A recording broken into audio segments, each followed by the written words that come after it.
Voice کے معزز ناظرین السلام علیکم۔ آج اس ویڈیو میں یہ جاننے کی کوشش کریں گے کہ سلجوقی سلطنت کیسے اقتدار میں آئی اور اسلامی دنیا کے نئے دور میں اس کی اہمیت کیا تھی۔ بسم اللہ الرحمن الرحیم۔ 11ویں صدی میں عالم اسلام ایک بڑے بحران سے دوچار تھا۔ عباسی خلافت جو کبھی اسلامی طاقت اور علم کا مرکز تھی، زوال کا شکار تھی۔ عالم اسلام کا اتحاد ٹوٹ رہا تھا، مختلف علاقائی طاقتیں کنٹرول کے لیے کوشاں تھیں۔ اس ٹوٹ پھوٹ نے عدم استحکام اور کمزوری کا ماحول پیدا کیا، جس سے عالم اسلام بیرونی خطرات کا شکار ہو گیا۔ شمال میں بازنطینی سلطنت اور مغرب میں فاطمی خلافت ان بہت سی طاقتوں میں سے چند ایک تھیں جنہوں نے عالم اسلام کی کمزوری سے فائدہ اٹھانے کا موقع محسوس کیا۔ ایک مضبوط اور متحد قیادت کی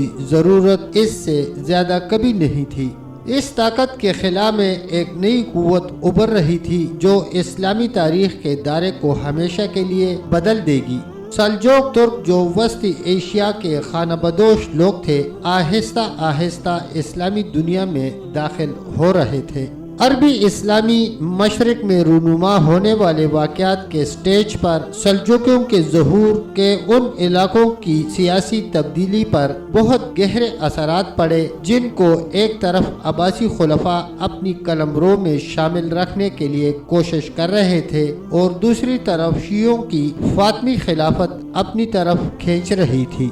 ایسے حالات میں سلجوقیوں نے ایک بہت بڑی ترکی سلطنت کی بنیاد رکھی جو 5ویں صدی ہجری میں سامنے آئی۔ یہ سلطنت خراسان، ماوراء نہر، ایران، عراق، بلاد شام اور ایشیائی کوچک کے علاقوں پر مشتمل تھی۔ اس سلطنت کا مستقر پہلے ایران کا شہر رے تھا اور بعد میں عراق کا شہر بغداد قرار پایا۔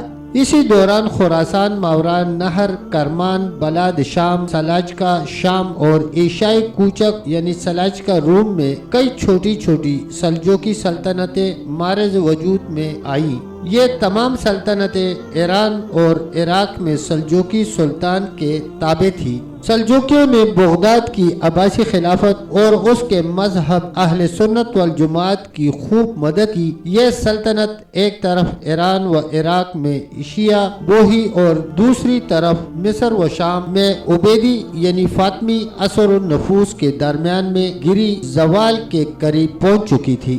سلجوقیوں نے بوہی اقتدار کا خاتمہ کر دیا اور عبیدی فاطمی خلافت کے سامنے ڈٹ کر کھڑے ہو گئے۔ سلجوقی سردار طغرل بیگ نے 447 ہجری میں بغداد کے اندر بوہی سلطنت کا ہمیشہ کے لیے خاتمہ کر دیا۔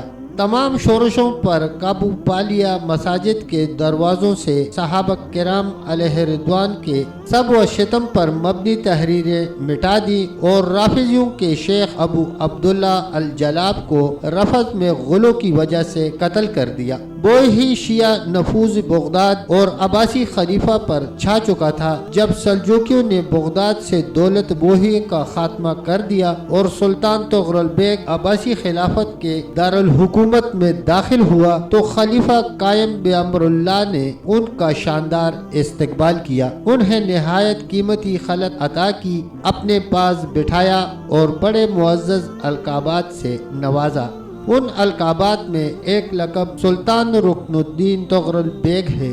اس کے علاوہ عباسی خلیفہ نے یہ حکم صادر کیا کہ سلطان طغرل بیگ کا نام سکوں پر کندہ کیا جائے، بغداد کی مسجدوں میں اس کے نام کا خطبہ پڑھا جائے اور اس کے حق میں جمعہ و عیدین کی نمازوں میں دعا کی جائے۔ خلیفہ کی اس قدر افزائی کی وجہ سے سلجوقیوں کو پوری اسلامی دنیا میں بے پناہ قدر و منزلت حاصل ہوئی اور وہ بغداد میں بوہیوں کی جگہ سیاہ و سفید کے مالک بن گئے۔ عباسی خلیفہ اب ان کے ہر مشورہ کو بطیب خاطر قبول کرتا تھا اور ان کی بڑی عزت کرتا تھا۔